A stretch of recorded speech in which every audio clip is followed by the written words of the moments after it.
జీవితం ఇంతే అని నీవు అనుకుంటున్నావా? దేవుడు ఈ రాత్రికాల సమయంలో నీ పరిస్థితిని చూస్తున్నాడు, నీ జీవితాన్ని చూస్తున్నాడు.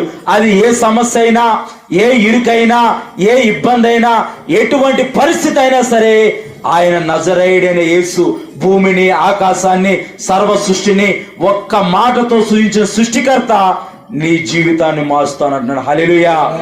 ఆ వ్యక్తి దగ్గరకు వచ్చి నీవు స్వస్థపరచబడ కోరుచున్నావా? నీవు ఆనందంగా జీవించాలని కోరుచున్నావా? నీ అప్పుల నుంచి నువ్వు విడుదల పొందుకోవాలని కోరుచున్నావా? మంచి ఆరోగ్యం కలిగి జీవించాలని కోరుకుంటున్నావా? నా భర్త మారితే బాగుండు, నా కుటుంబ పరిస్థితి మారితే బాగుండు, నా బిడ్డలు మంచిగా ప్రయోజకులు అయితే బాగుండని నీవు కోరుకుంటున్నావా? యేసు ప్రభువారు అంటున్నారు, లెగిచ్చి నీవు నీ పరిపెత్తుకొని నడవమంటున్నాడు. నీవు నీ పరిపెత్తుకొని నడవమన్నప్పుడు ఆ వ్యక్తి విశ్వాసంతో తన పరిపెత్తి కొని నడిచి తన యొక్క